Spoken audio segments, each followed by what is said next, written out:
맞습니다.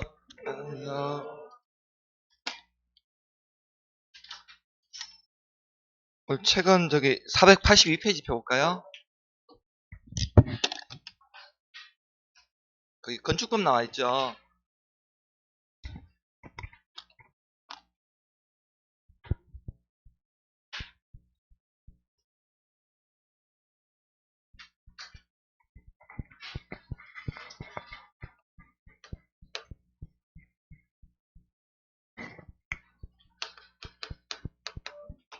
건축법 우리 시험에서 총 7문제 출제되는데요. 먼저 우리 건축법 용어 파트에서는요, 건축법 적용 범위가 먼저 시험에서 잘 출제되는데요. 먼저 첫 번째로 건축법을 적용하는 대상물이 있는데요. 총 4가지 대상물은 이 건축법을 적용받습니다. 먼저 건축물이 있고요. 그리고 건축물을 지어야 될 땅을 대지라고 불러요. 그리고 우리가 이제 건축물은 아닌데 일정한 공작물인데요. 나중에 이 공작물에 대해서도 건축법 적용을 받고요. 그리고 네 번째로 우리가 이제 건축물 건축하다 보면 각종 딸려오는 설비들 이런 것들이 우리 건축법 적용받는 대상물입니다. 그리고 두 번째로 건축법을 적용하는 대상 행위가 있는데요. 총 3가지 행위는 건축법을 적용받는 대상 행위인데요.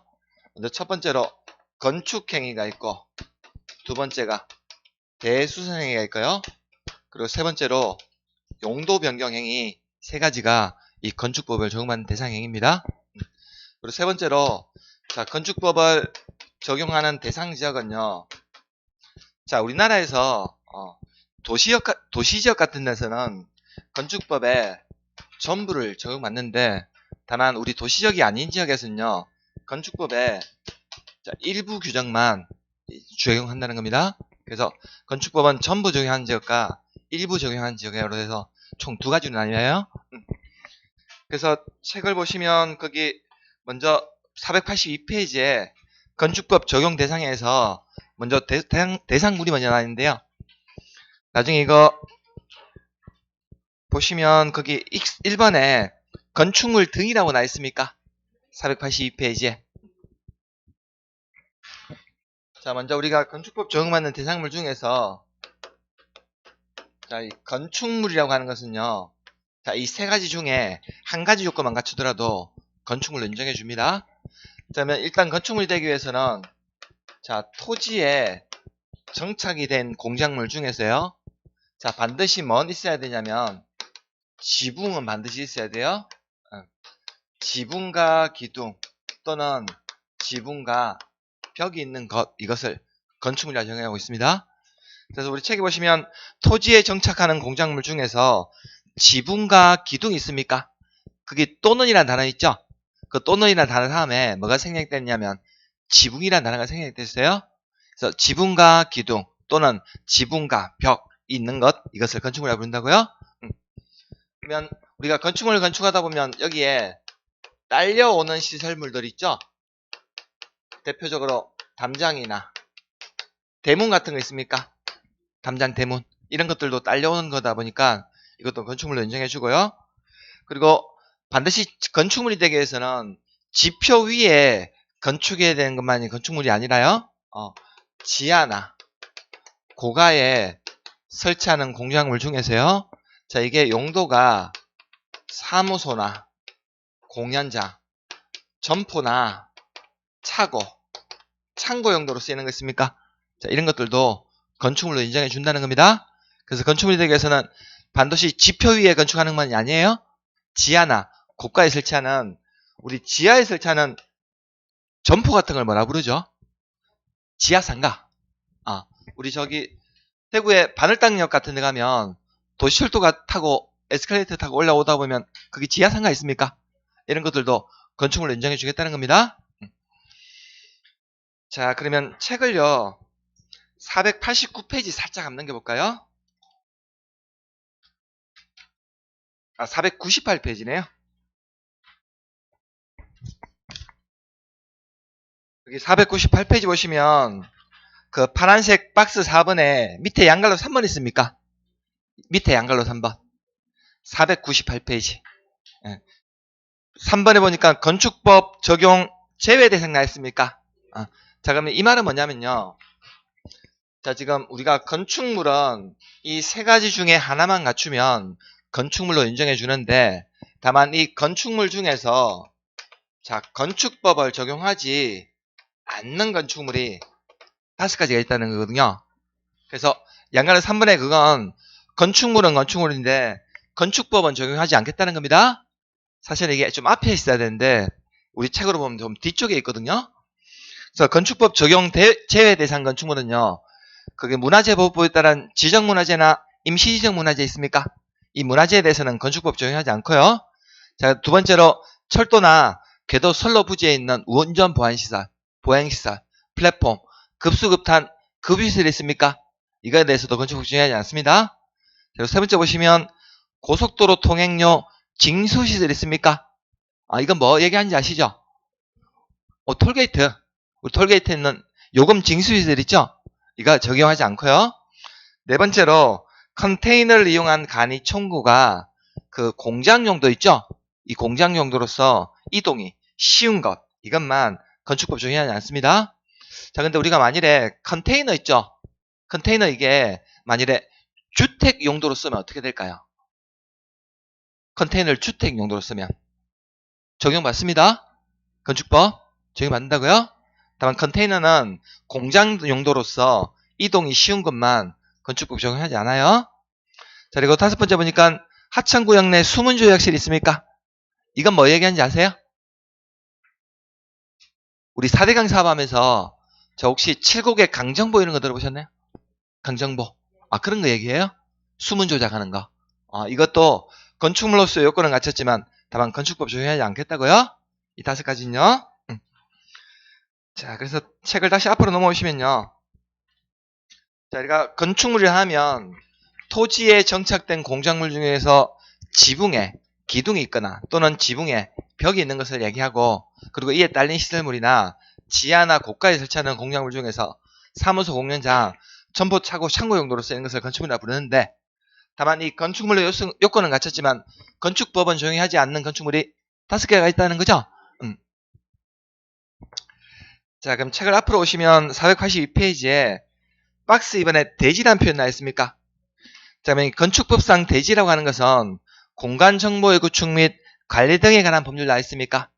이 법 우리가 2차 과목에서 어느 과목에서 배우나요? 이게 바로 지적법이에요. 공간 정보의 구축 및 관리 등에 관한 법률이요. 각 필지로 나눈 토지를 바로 대지라 부르는데요. 자, 그러면 우리가 대지라고 하는 것은 원래 건축법적 의미는 건축물이 건축되어 있거나 건축이 가능한 땅을 말하는데, 자, 그럼 이 대지가 되기 위한 조건은요. 자, 원래 공간 정보의 구축 및 관리 등에 관한 법률에 따라서 하나의 필지에 하나의 대지가 되는 게 원칙인데요. 다만 필지가 2필지 이상이 되거나 한 필지 일부라 하더라도 우리 건축법에서는 하나의 대지가 될 수 있다는 겁니다. 그러면 그 말은 뭐냐면, 우리 필지란 개념 배우셨나요? 필지. 학교 이런 시간에? 필지가 뭐죠? 필지.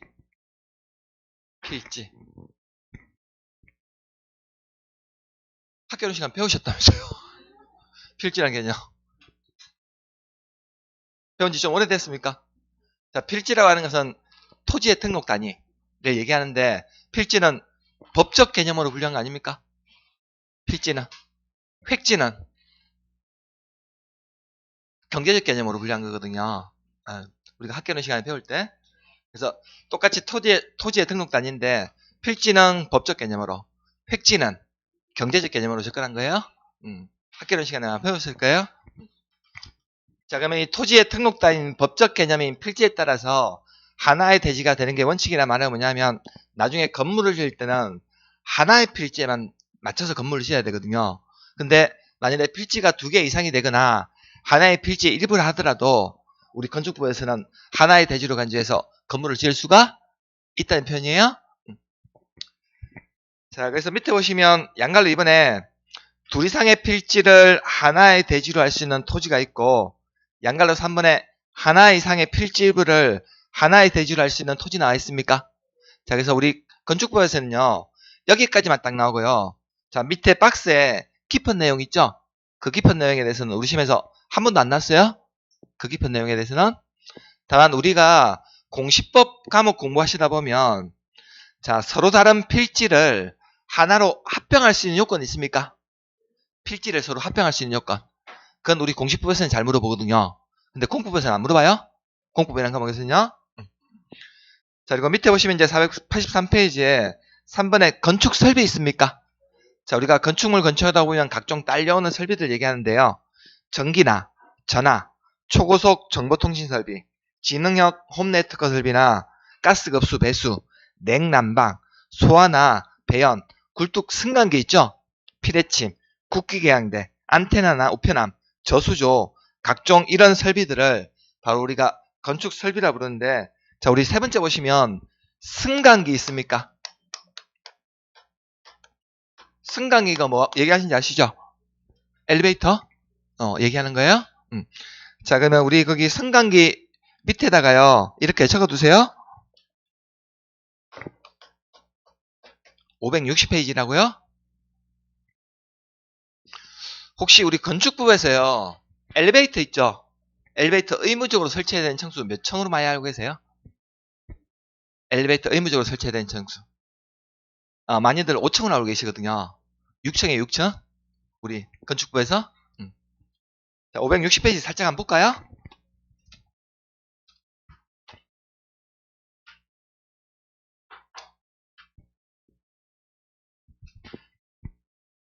그게 560페이지 밑에 보시면 양갈로 5번에 승용 승강기 있습니까? 승용 승강기.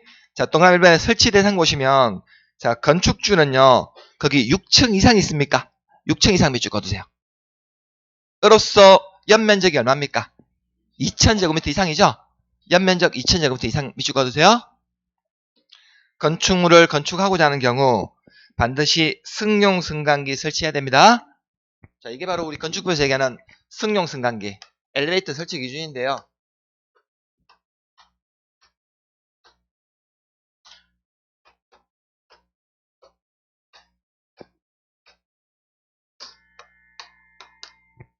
자, 지금 이 건축물이 1, 2, 3, 4, 5, 6층입니까? 6층. 6층 이상인데 이 연면적이 얼마예요? 2000제곱미터 이상인 건축물이에요? 6층 이상으로서 연면적이 2000제곱미터 이상이라는 말은 둘 다 같이 해야 된다고요? 6층 이상이고 연면적이 2000제곱미터 이상인 건축물로서 이 건축물에는 나중에 출입을 위해서 승용 승강기 반드시 의무적으로 쓰셔야 된다는 거죠? 승용 승강기. 자, 그러면 오른쪽 가시면 561페이지에 양갈로 6번에 비상용 승강기 나옵니까? 561페이지에. 거기 동그라미 1번에 보면요. 높이 몇 미터입니까?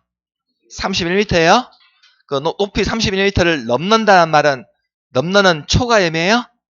31m 초과. 하는 건축물에는 자, 다음에 따른 대수 이상의 어떤 승강기까지? 비상용 승강기까지 추가적으로 설치해야 됩니다. 자, 그래서 6층 이상으로서 연면적이 2000제곱미터 이상인 건축물은 승용 승강기 반드시 의무적으로 설치해야 되고요. 근데 만일에 이 건축물이 자, 지표면에서부터 건축물의 최상단까지가 높이가 만일에 35m다. 35m. 그럼 31m 초과했습니까? 35m면 31m 초과했죠? 그러면 31m 이렇게 초과하게 되면 승용 승강기 외에 추가적으로 뭐까지 설치하라고? 비상용 승강기까지 추가적으로 설치하라고요? 자, 이게 바로 우리 건축부에서 승강기 설치 기준이에요. 그래서 많이 5층 알고 계시는데 6층 이상이라고요? 우리 건축부에서는요. 자, 거기 체크해 두셨습니까? 네. 자, 책은 이제 484페이지 넘어가시면요. 자, 박스 4번에 보면 신고 대상 공작물 있습니까? 자, 그럼 우리 건축물은 아닌데 일부 공작물에 대해서는요, 나중에 이걸 건축물과 분리해서 축조할 때요, 나중에 허가권자에게 신고해야 되는 공작물이 있거든요. 이걸 바로 축조 신고 대상 공작물을 부르는데요. 자, 대지를 조성하기 위해서 이런 공작물을 건축물과 분리하여 축조하려는 경우, 이땐 특자시장, 특자도지사, 시장구수구청장에게 신고만 하면 된다는 거죠.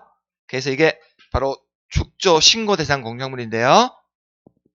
자, 그러면 어떤 공작물들을 축조할 때 이걸 신고해야 되냐면, 자, 밑에 보니까 신고 규모 있고 대상 공작물 나와 있습니까? 먼저 거기 2m를 넘는 나와 있습니까? 넘는. 자, 여기서 넘는의 의미 있죠, 넘는. 넘는의 의미는 초과 의미예요.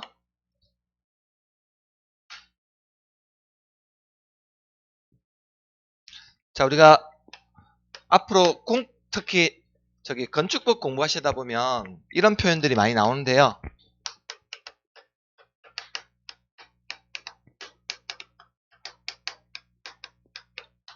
자, 2m를 초과하고 미만이라는 표현 나오고, 그 다음에 2m 이상 이하라는 표현 나오거든요. 그러면 초과나 미만은 앞에 있는 이 숫자를 포함합니까? 포함하지 않습니까? 초과 미만은 포함하지 않아요? 앞에 있는 숫자를요? 그럼 이상 이하라는 말은 앞에 있는 숫자를 포함한다는 거거든요. 그러면 2m를 적어도 초과했다는 말은 2.5m, 3m를 얘기하는 겁니까? 초과한다는 의미는 2m는 포함 안 하거든요. 포함 안 하거든요. 그래서 초과한다는 말의 의미는 2.5m나 3m를 얘기하거든요. 그러면 2m 이상이나 이하라는 개념은 앞에 있는 숫자를 포함하는 개념이에요? 이상이야? 자, 그러면 만일에 우리가 옹벽 있죠? 옹벽이나 이 담장 같은 것들요, 건축물과 분리해서 축조할 때 2m 초과 넘을 경우에는 이거 축조할 때 별도로 신고해야 되거든요. 그러면 옹벽이나 담장 딱 2m 축조할 때는 신고해야 안 해요? 2m만 축조할 때는 초과 안 했죠? 안 넘었다고. 넘는다는 의미는 제가 초과의 의미라고 했죠? 그러면 옹벽이나 담장 딱 2m 축조할 때는 신고 안 해야 된다고요? 신고? 그럼 3m 축조할 때는 신고해야 됩니다. 옹벽 담장은요. 자, 그리고 밑에 보시면 두 번째 4m 넘는 있습니까? 4m 넘는. 자, 4m 넘는, 거기 우리 책에 보니까 장식탑이나 기념탑 같은 거 있죠? 그리고 광고탑이 있습니까? 그 다음에 광고판 같은 거. 이게 건축물과 분리해서 별도로 축조할 때 4m 초과하게 되면 축조할 때 신고해야 됩니다. 자, 그리고 밑에 쭉 가시면 거기 6번째, 7번째 표 보시면 5m 넘는 있습니까? 5m. 자, 5m를 넘는 태양에너지 발전 설비 있죠?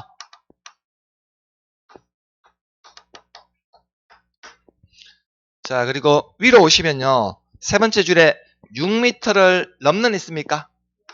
6m를 넘는. 자, 우리 굴뚝이나 그 다음에 야외 골프 연습장 있죠?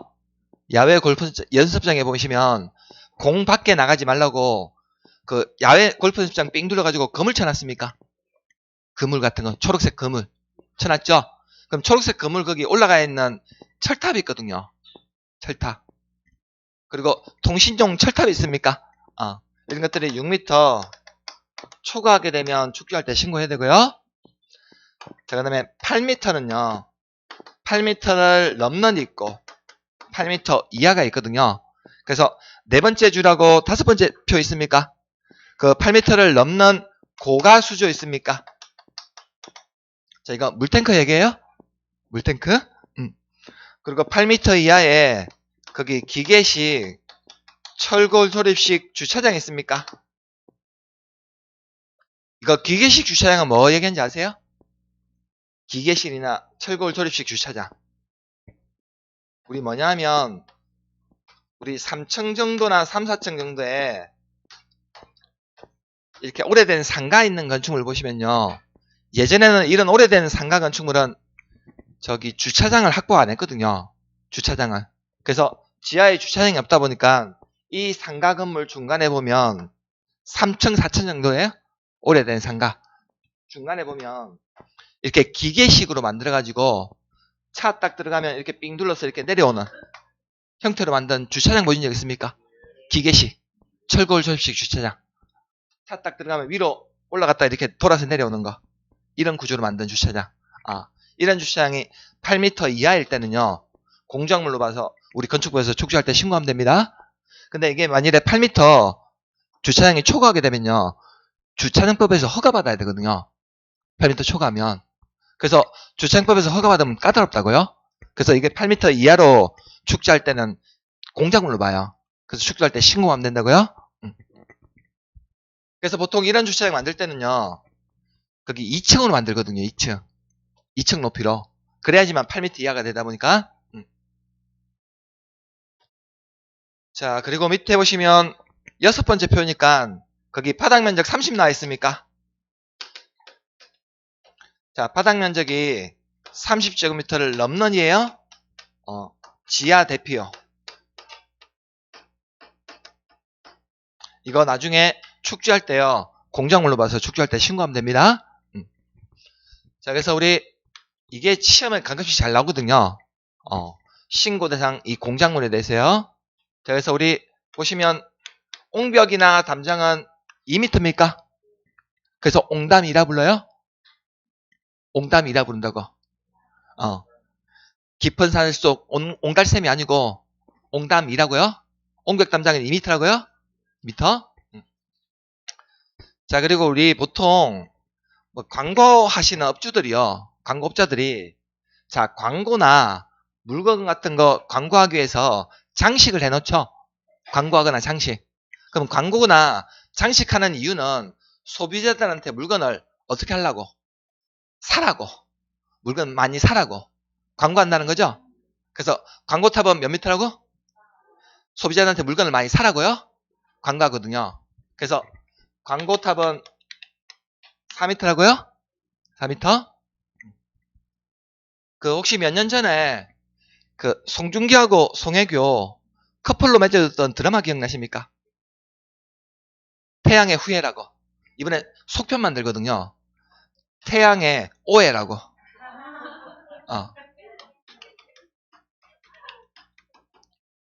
태양의 오해라고. 예, 이번에 속편 만들어요. 그래서 태양 에너지는 몇 미터? 5m라고요? 태양 에너지는 5m라고요? 자, 우리 그리고 철탑 있죠, 철탑. 철탑. 우리 통신용 철탑이나 이런 거 보면 철탑 맨 모서리 부분에 왼 꼭대기 보면 좀 뾰족합니까? 철탑이. 모서리 부분이 제일 꼭대기 부분 보면 이렇게 뾰족하죠? 뾰족하게 생겼다고요? 이렇게 뾰족한 것은 몇 미터라고? 6m라고요. 6m. 이 초과할 때만 축조할 때 신고해야 됩니다. 자, 그리고 혹시 되게 다들 안마기 있습니까? 안마기. 뭐 전신 안마기도 있고 요즘 붙이는 안마기 이런 것도 많이 쓰죠? 집에 가서 나중에 그 안마기 저주파인지 고주파인지 확인하세요? 저주파인지 고주파인지 확인하시라고?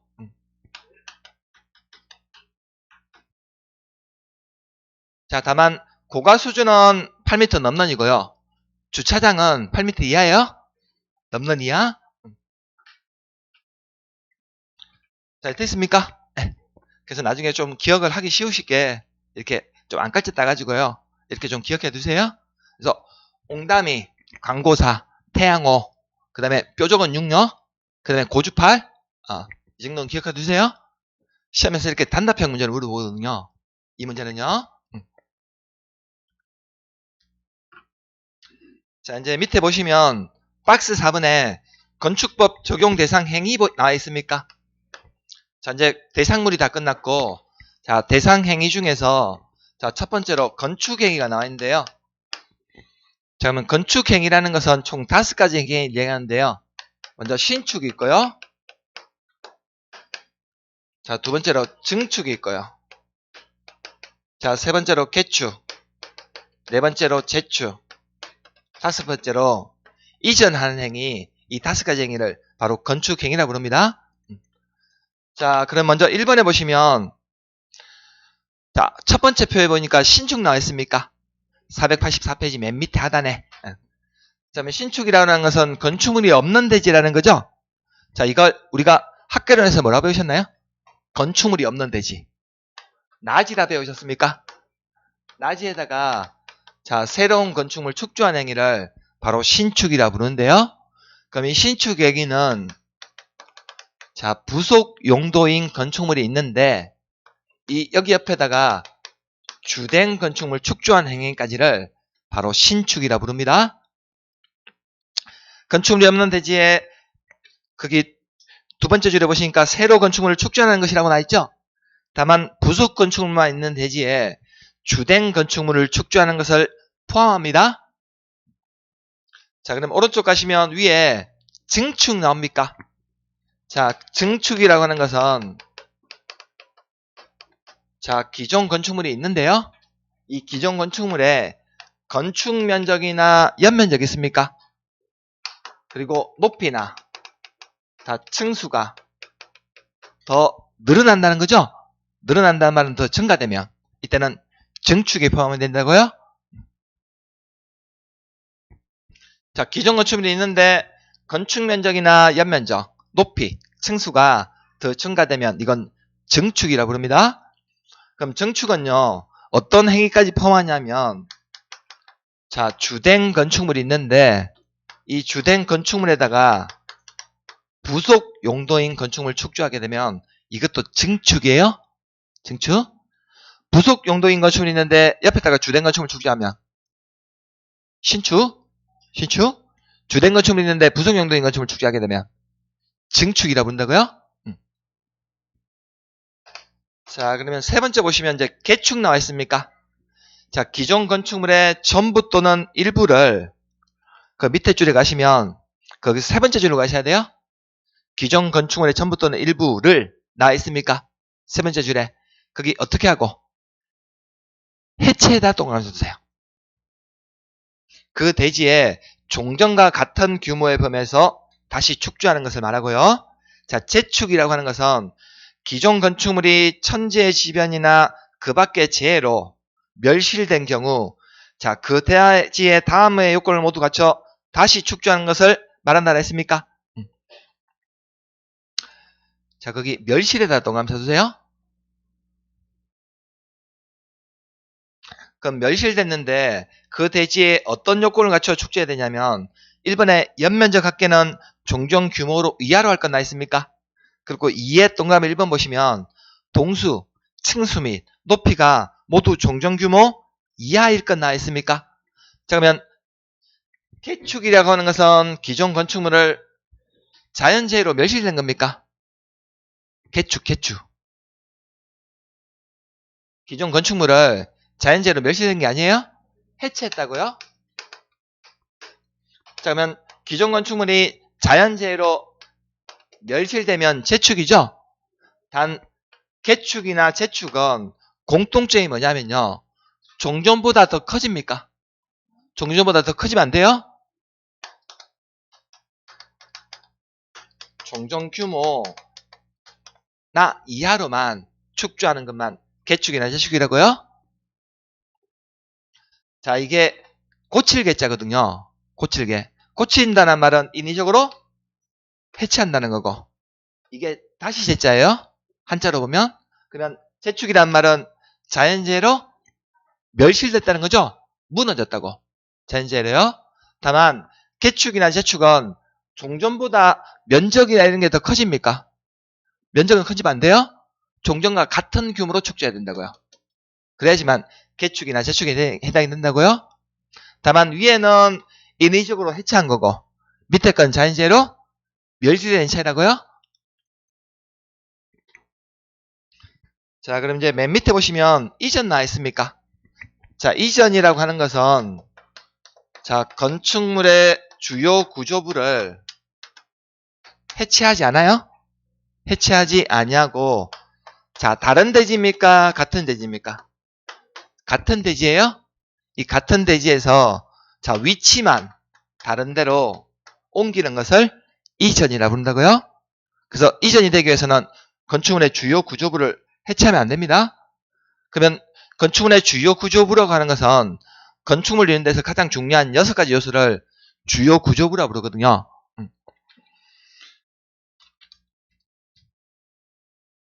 그 주요 구조부가 어디에 나왔냐면요. 우리 책에 앞쪽에 좀 가시면요.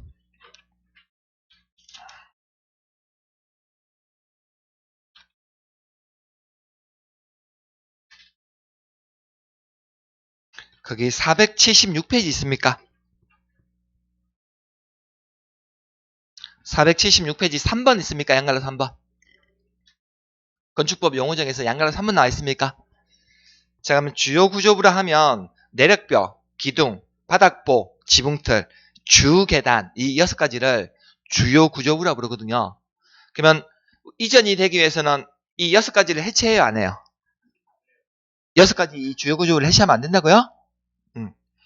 다만 사회 기둥이나 최하층 바닥, 자금보나 옥외, 계단이나 차양 그 밖에 비슷한 곳으로서 중요하지 아니한 부분은 제한한다 했습니까?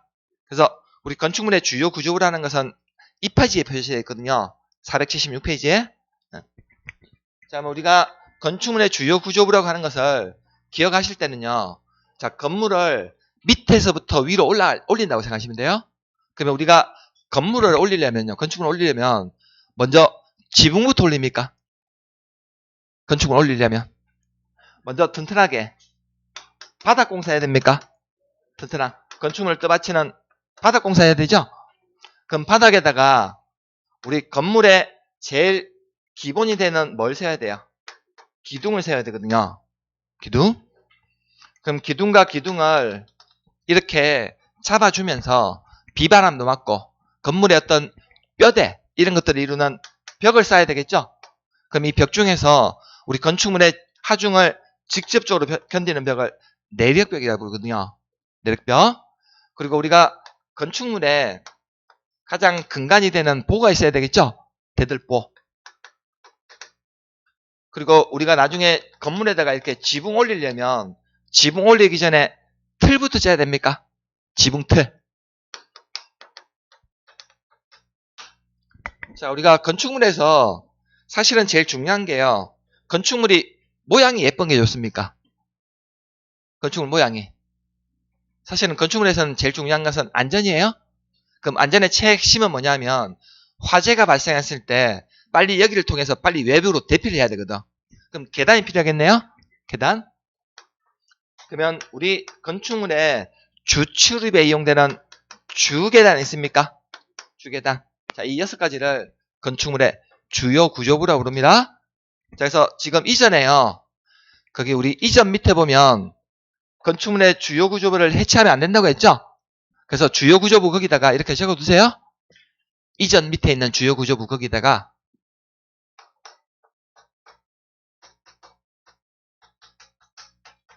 바지 보내주기라고 적어두세요. 바지 보내주기. 주요 구조부 옆에다가 거기 바지 보내주기라고 적어두세요. 양말 적으시면 안 돼. 바지라고 적어야 돼요. 자, 이 바는 뭘까요? 바닥을 얘기해요. 이 치는 지붕 틀, 지붕이 아니고, 자, 이 보는 대들보를 얘기하고요. 근데 이 보와 보를 서로 연결시켜주는 작은 보가 있거든요. 작은 보는 주요 구조 아니에요? 작은 보는요. 자, 이 내는 뭘까요? 내력벽. 이 추는 주계단. 자, 이 키는 뭘까요? 기둥을 얘기한다고요. 자, 근데 이 기둥과 기둥을 서로 연결시켜주는 사이 기둥 있죠? 사이 기둥은 주요 구조가 아닙니다. 자, 적어두셨습니까? 거기 이전 밑에 있는 주요 구조부에다가 거기 바지 보내주기 하나 적어두세요. 자, 486페이지 넘어가시면 자, 우리가 건축법 적용하는 대상 행위 중에서 자, 두 번째 행위인 거기 대수선 나와 있습니까? 자, 대수선이 조금 어렵습니다.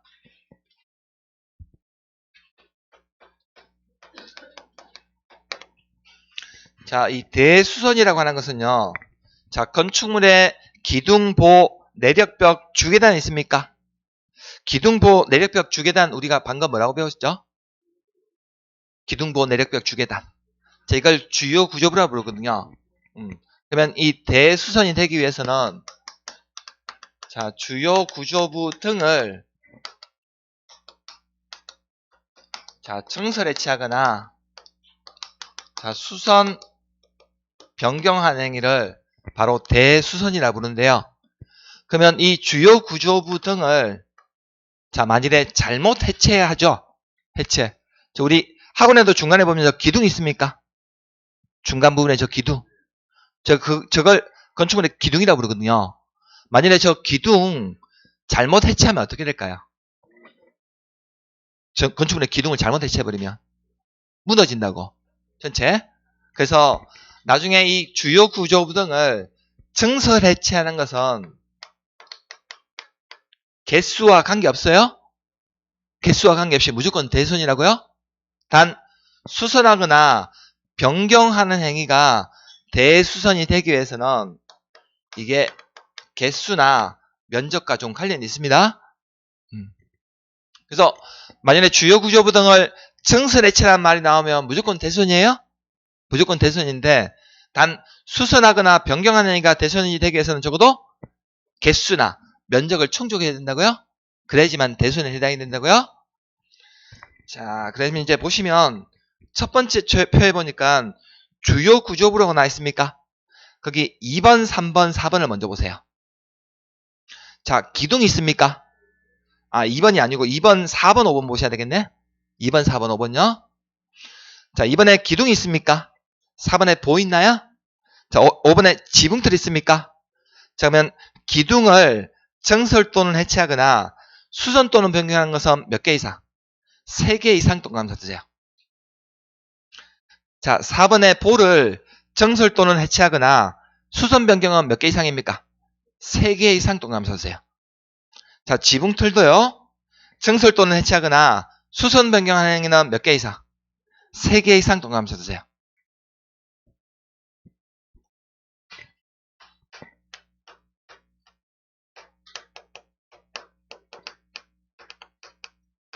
자, 기둥이나 보, 지붕틀 이런 것들을 우리가 건축물의 주요 구조부라고 불렀죠? 기둥,보, 지붕틀. 자, 그럼 이걸 증설 해체하게 되면 이때는 무조건 대수선이거든요. 자, 근데 수선하거나 변경한 행위가 대수선이 되기 위해서는 기둥을 몇 개 이상? 3개 이상. 보를 몇 개 이상? 3개 이상. 지붕틀을 3개 이상이에요? 기둥, 보, 지붕틀 이걸 섞어서가 아니고 섞어서 3개가 아니에요? 각각을 3개. 각각.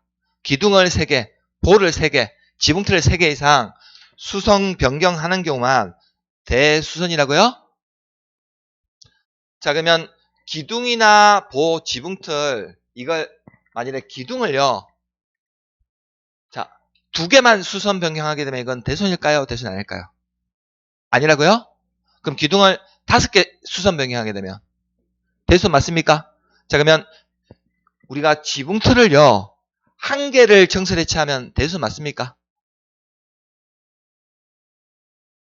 지붕틀을 1개를 증설 해체하면 대손 맞냐고? 제가 증설 해체는 개수와 관계없다고 했잖아요.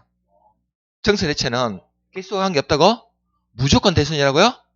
증설 해체하게 되면 무조건 대손이라고요? 단 수선하거나 변경하는 행위는 적어도 몇 개 이상? 3개 이상을 수선 변경해야 된다고요. 이해됐습니까? 그래서 제가 어렵다 했잖아요. 이거. 그래서 만일에 건축물의 주요 구조부 같은 것들을 개수와 관계없이 증설 해체하는 말이 나오면 무조건 대손이고 적어도 수선 변경하는 행위가 대손이 되기 위해서는 3개 이상 수선 변경해야 된다고요? 그래야지만 대손입니다. 자, 이제 주요 구조부에 있는 1번하고요. 자, 맨 밑에 8번 있습니까? 1번. 1번에 거기 내력벽 있습니까? 증설 또는 해체하거나 그 벽면적을 얼마 이상? 30제곱미터 이상 동그라미 쳐주세요. 수선 변경 행위는 대수 맞습니다. 자, 8번에 외벽에 사용하는 마감재료 있습니까? 외벽에 사용한 마감재료를 증설 또는 해체하거나 벽면적을 얼마 이상? 30 이상 동그라미 쳐주세요.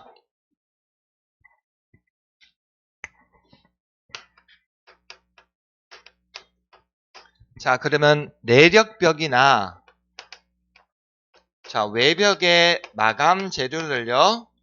자, 증설 해체하는 행위는 면적과 관계없어요?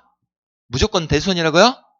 자, 근데 수선하거나 변경한 행위가 대수선이 되기 위해서는 내력벽이나 외벽의 마감 재료를 각각 얼마 이상?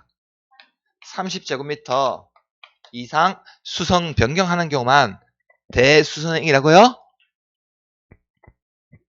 자, 그러면 내력벽을 1제곱미터 해체하게 되면 대수 맞습니까? 증설 해체하는 행위는. 이 내력벽이나 외벽의 마감재료는 이게 면적과 관계없어요? 증설 해체하는 것은 면적과 관계없다고. 이게 1제곱미터 해체했더라도 이건 대손이에요? 단 수선하거나 변경하는 행위가 대손이 되기 위해서는 적어도 30제곱미터 이상 수선 변경하는 경우만 대수선 행위에 해당이 된다고요?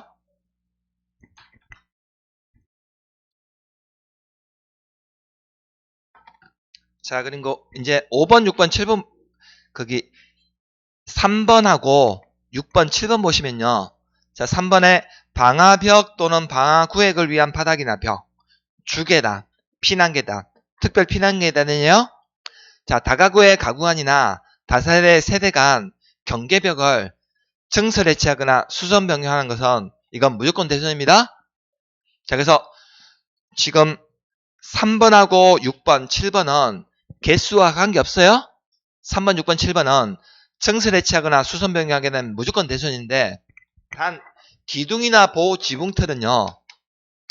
증설 해체하는 행위는 개수와 관계없죠.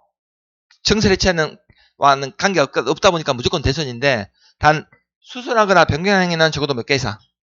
3개 이상이 돼야 되는 거고 자, 그리고 내력벽이나 외벽의 마감재료도 증설 해체하는 것은 무조건 대손이에요. 해체하는 것은 다만 수선하거나 변경하는 행위는 적어도 얼마 이상? 30제곱미터 이상 수선 변경하는 경우만 대수선 행위에 해당이 된다고요. 그래서 지문을 쭉 읽으시다가 만일에 대수선이지 아닌지 찾으시려면 증설 해체란 말이 나오면 개수와 관계 있어 없어? 개수나 면적과 관계 없다고요? 단 수선하거나 변경한 행위는 적어도 3개 이상이나 30제곱미터 이상이 될 때만 대수선이 해당이 된다고요? 자, 그럼 우리가 용어 파트에서 왜 이 대수선 행위를 배우냐면요. 자, 이 대수선 행위는 되게 증설 해체하는 이 수반하는 대수선 행위는 좀 위험합니까? 그래서 나중에 이 대수선 행위는요. 하려면 허가 받아야 되거든요. 허가 받고 해야 돼요. 위험한 행위다 보니까.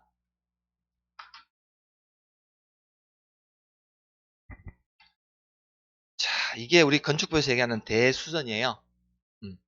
좀 어렵죠, 여기가?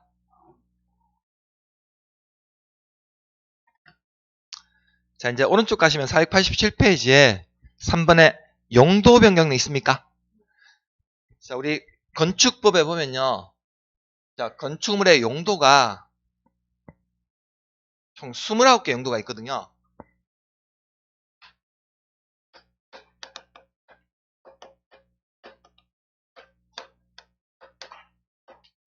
자, 그러면 이 29개 용도를요. 자, 위험성 정도에 따라서 자, 시설군으로 구분하게 되는데요.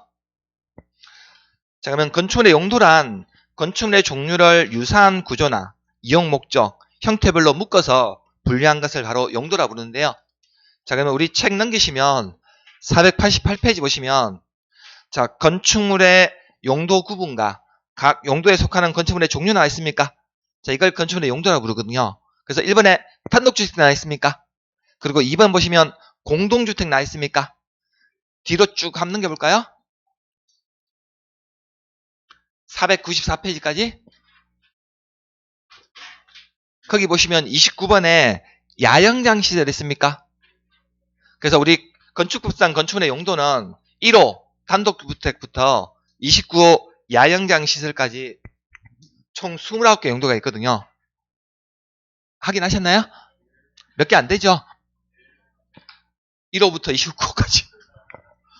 몇 개 안 되거든요. 이걸 어떻게 다 외워요? 다 외울 수 없다고요?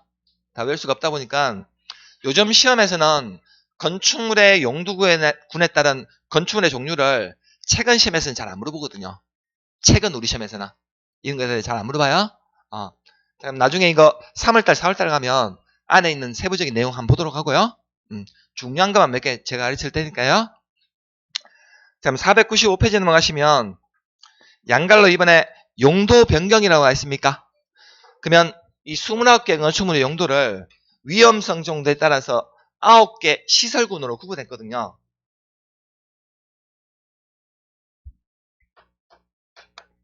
자, 밑에 바로 표에 보면 좌측에 시설군이란 말 나와 있고 오른쪽에 용도군이라고 나와 있습니까? 이 29개 용도를 위험성 정도에 따라서 시설군으로 구분했다고요?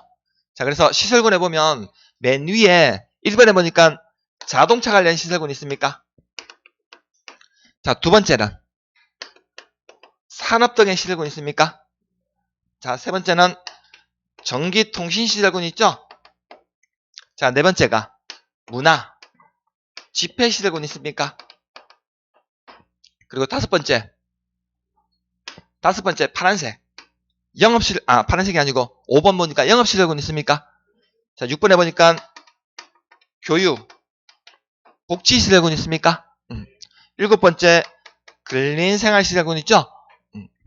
8번째 주거, 업무시설군 있습니까? 그리고 맨 9번째 보니까 그 밖의 시설군 있습니까? 자, 그 밖의 시설군을요 그냥 기타 시설군이라고 바꾸세요.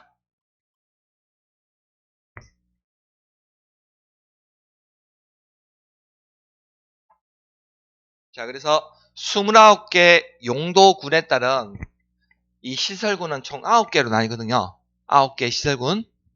자, 그래서 이 9개 시설군을 자, 앞글자 따가지고 자산, 전문, 영교, 근주기라고 불러요? 자산, 전문, 영교, 근주기 이렇게 부른다고요? 9개 시설군요.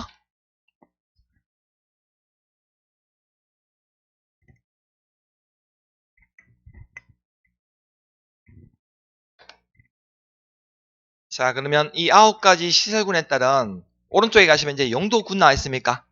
용도군. 자동차 관련 시설군에 보니까 딱 하나만 있습니까? 자동차 관련 시설 하나만 있죠? 자, 이제 두 번째로 산업 등의 시설군에 오니까 총 7개의 용도군으로 나뉩니까? 여기가 제일 많거든요. 자, 그러면 우리가 산업시설 하면 제일 먼저 어떤 게 떠오르나요? 산업시설 하면 공장이 제일 먼저 떠오릅니까? 공장. 거기 우리 책에 나와 있는 순서대로 기억하지 마세요. 자, 그러면 우리가 공장에서 물건, 제품 생산하게 되면 이걸 어디에다 보관해야 돼? 창고에 보관해야 되죠? 창고에? 그럼 창고에 보관된 물건을 소비자나 대리점에 갖다 주려면 뭐가 필요합니까? 차량 운수가 필요합니까? 운수시설. 운수는 대형 트럭 같은 거 얘기하는 거거든요. 그럼 대형 트럭들을 보면 우리가 고속도로나 이런 데 보면 과적하거나 가속하는 거 보면 좀 되게 위험해 보입니까? 운수시설아. 그래서 이게 위험물 저장 처리시설로 분류되거든요. 그럼 이 위험한 운수시설 잘못 운전하게 되면서 사고 나면 과적하거나 가속하다가 사고 나면 홍콩 갑니까? 홍콩. 그러면 어디로 모셔야 돼? 장례식장 모셔야 되겠죠? 그럼 장례가 끝나고 나면 어디로 갑니까? 묘지로 가게 되죠? 그럼 사람도 결국 묘지로 가면 어떻게 돼? 자연으로 돌아갑니까? 네. 그래서 자원순환 관련 시설로 돌아가게 되는 거죠? 자, 그래서 우리가 그 장례식장하고 묘지가요 산업등의 시설군하고는 크게 관련이 없어 보이거든요. 근데 산업등의 시설군에 포함시킵니다, 이거. 자, 그리고 전기통신시설군에는 보니까 두 가지 시설만 있습니까? 방송통신시설하고 발전시설 두 가지만 있죠? 자, 그리고 문화 및 집회시설군에는 총 4가지는 아닌데요. 문화 및 집회시설이 있습니까? 우리 공연장 같은데, 공연장. 뭐 문화예술관이나 그 다음에 극장 같은 데 있죠? 자, 이런 것들이 문화 및 집회시설에 포함이 되고요. 자, 두 번째 보니까 종교시설 있습니까? 종교시설. 혹시 주간반 중에 교회 다니시는 분 있습니까? 교회 다니십니까? 우리 주일날, 일요일날 교회 가면 우리 찬송가라는 게 맞춰가지고 교인들 함께 박수 치면서 노래 부르는 거 하나요? 할렐루야 하면서 박수 치면서 일종의 우리 이런 것도 집회거든요. 그래서 우리 교회나 성당, 절 같은 데 있죠? 이런 종교시설도 문화 및 집회시설에 포함이 됩니다. 자, 세 번째로 보니까 위락시설 있습니까? 어디 얘기하는 거냐면 나이트클럽. 클럽 같은데? 이런 데 얘기해요? DJ가 음악 틀어주면 어떻게 합니까? 같이 앞에 나와서 박수 치면서 막 춤춥니까? 일종의 집회한다는 거거든요. 집회. 그래서 위락시설 이것도 문화 및 집회시설에 포함이 된다고요? 지금 주간만에 보아니 뭐 나이트클럽은 받아주시겠는데 클럽 이런 데는 안 받아주시겠는데 다들? 그 다음에 네 번째 보니까 관광 휴게시설 있습니까? 이 관광 휴게시설은 어디 얘기하는 거냐면요. 유원지 있습니까? 우리 태국에도 뭐 동천 유원지 있는 거 있습니까? 그 다음에 저기 달서구에 가면 2월더 있나요? 놀이동산. 이런 시설들을 관광 휴게시설이라고 부른다고요? 자, 그리고 이제 영업시설군 내려오시면요. 자, 영업시설군에는 거기 판매시설 있습니까? 우리 백화점이나 아니면 아울렛, 그 다음에 대형마트 같은 데 있죠? 이런 시설들을 판매시설이라고 불러요? 자, 그 다음에 운동시설 있습니까? 운동시설. 우리 저기 시지에 가까운 데 보면 라이온스 파크하고 대구 스타디움이 있습니까? 월드컵 경기장. 이런 데를 운동시설이라고 부른다고요? 그다음에 세 번째 보니까 숙박시설 있습니까? 호텔이나 모텔 같은 이런 숙박시설들도 영업시설군에 포함이 된다고요? 단 거기 세 번째 이종 근생 생활 중 다중생활시설 있습니까? 자, 이건 그냥 이종 근생으로 넣어버리면 돼요. 자, 그리고 교육복지시설군에 보니까 자, 거기 5가지 시설 용도군이 있죠? 먼저 의료시설 있죠? 우리 병원 같은데, 종합병원 같은데. 그 다음에 교육 연구시설 있습니까? 그 다음에 노유자란 말은 노인들과 아이들을 위한 시설. 그 다음에 수련시설이나 야영장시설. 이 5가지가 교육복지시설에 포함이 되고요. 자, 근린생활시설군에는 자, 1종하고 2종 근린생활시설로 나뉘고요. 자, 주거업무시설군에는 자, 단독주택, 자, 공동주택, 그 다음에 업무시설하고 교정, 군사시설 있습니까? 우리 대구에도 교정시설 있나요? 구치소, 교도소 이런 데 얘기하는 겁니다. 그 다음에 기타 시설군에서 동식물 관련 시설에서 총 29개의 용도에 따른 9개의 시설군으로 나뉜다는 거거든요. 9개의 시설군. 그래서 위에 있을수록 위험성이 높다는 거고 밑에 있을수록 위험성이 낮다는 거예요. 그래서 우리 건축부에서는 자동차 관련 시설이 제일 위험성이 높아요. 자동차 관련 시설이. 자, 그러면 위험성이 낮은 시설에서 위험성이 높은 시설로 이렇게 용도를 바꿀 수 있거든요. 용도를. 이때 용도를 변경할 때는 용도 변경 허가받고 해야 되고요. 자, 만일에 위험성이 높은 시설에서 위험성이 낮은 시설로 이렇게 용도를 변경하고자 할 때는요. 용도 변경할 때 신고하면 된다는 겁니다.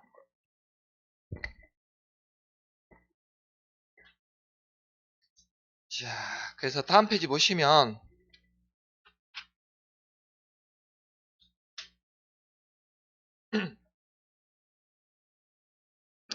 496페이지에 자, 니은에 보면요.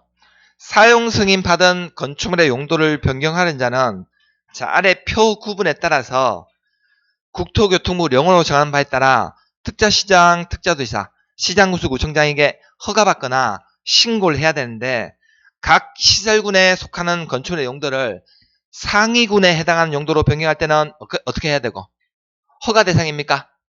자, 각 시설군에 속하는 건축물의 용도를 하위군에 해당하는 용도로 변경할 때는 신고 대상이 되는 거죠. 그래서 밑에서 위로 위험성이 높은 시설로 용도 변경할 때는 허가 대상이고 위험성이 높은 시설에서 밑으로 바꿀 때는 신고 대상이라고요. 자, 그러면 동그라미 2번에 기억 보시면요.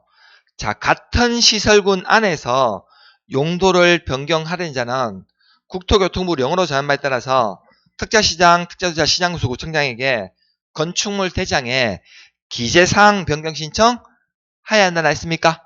자, 그 말은 뭐냐면요. 자, 같은 시설군이란 말은 뭐냐면 자, 산업 등의 시설군에 있는 같은 시설군 안에 있는 만일에 공장 용도인 건축물을 상고 용도로 만일에 용도를 변경하고 싶다. 그럼 같은 시설군 내에서 바꾸는 겁니까?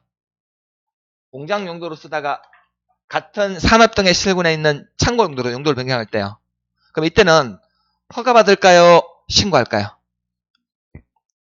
같은 시설군 내에서 용도 변경할 때는 허가받거나 신고하는 것이 아니고 건축물 대장에다가 공장 용도로 쓰다가 창고 용도로 바꾼다고 기재사항을요 변경해달라고 신청한다는 거죠. 같은 시설군 안에서 용도를 변경할 때는 자, 이렇게 우리 용도 변경은 총 3가지 방식으로 할 수 있거든요. 그래서 밑에 용도를 위에 위험성이 높은 용도로 바꿀 때는 허가 대상이고 위험성이 높은 시설에서 위험성이 낮은 시설로 바꿀 때는 신고 대상이고요. 자, 같은 시설군 내에 있는 용도끼리 서로 바꿀 때는 건축물 대장에다가 기재사항 변경 신청, 기재사항 변경 신청만 하면 됩니다. 자, 이렇게 3가지 방식으로 할 수 있다는 거거든요. 용도 변경할 때요. 자, 이게 우리 건축법에서 잘 나오는 건축법 적용 범위에서 적용 대상물하고 대상 행위거든요. 근데 대상 지역이 있죠? 대상 지역에 대해서는 우리 시험에서 잘 안 물어봐요. 우리 시험에서 잘 안 물어보니까 굳이 시간 없으면 보지 마세요. 대상 지역에 대해서는 잘 안 물어보니까요. 자, 오늘 받은 자료 중에서요. 메일 정리 노트 1번 보시면요.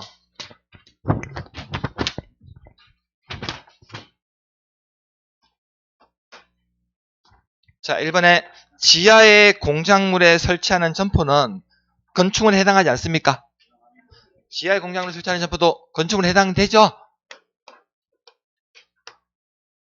자, 2번 헷갈릴 거예요. 자, 높이 4m의 장식탑을 축조하려는 경우 특자시장, 특자도지사, 시장구수구청장에게 신고하여야 하는 공작물에 해당하지 않습니까?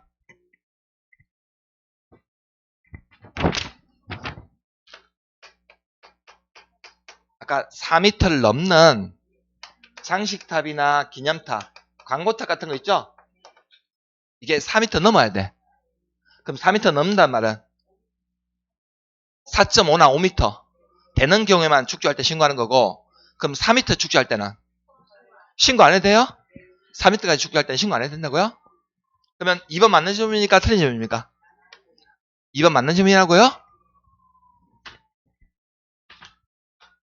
자, 3번에 건축물이 천재지변으로 멸실된 경우 그 대지의 종경 규모보다 연면적 합계를 늘려서 건축물을 축조하는 것을 재축이라고 부르죠? 자, 우리 개축은 해체하는 거고 재축은 멸실됐는데 종전보다 규모가 커지면 돼, 안 돼? 종전과 같은 규모여야 된다고요? 종전과 같은 규모로 축제하는 경우만 재축이라는 겁니다. 종전보다 더 면적 커지면 안 돼요? 자, 4번에 건축물의 내력벽을 해체하여 같은 대지에 다른 위치로 옮기는 것을 이전이라 부르죠. 자, 우리가 이전이 되기 위해서는 주요 구조부를 해체하면 됩니까? 안 됩니까? 주요 구조부를 해체하면 안 되죠? 그래서 내력벽도 주요 구조부입니까? 내력벽. 주요 구조부거든요. 그럼 이 주요 구조부를 해체하면 돼? 안 돼? 안 돼요? 해체하지 아니하고 같은 대진의 다른 위치로 옮기는 것을 이전이라 부른다고요? 자, 그래서 아까 우리가 주요 구조부 배웠잖아요. 바지 보내주기. 그 내가 내력벽이거든요. 내력벽도 주요 구조부입니다. 해체하면 안 된다고요? 자, 이게 이제 우리가 건축법 적용 범위에서 우리를 좀 헷갈리게 하는 내용들일 거예요. 잘 하면 이 파트는 충분히 맞출 수 있습니다. 자, 여기까지 보고요. 잠시 쉬었다가 507페이지부터 보도록 하겠습니다.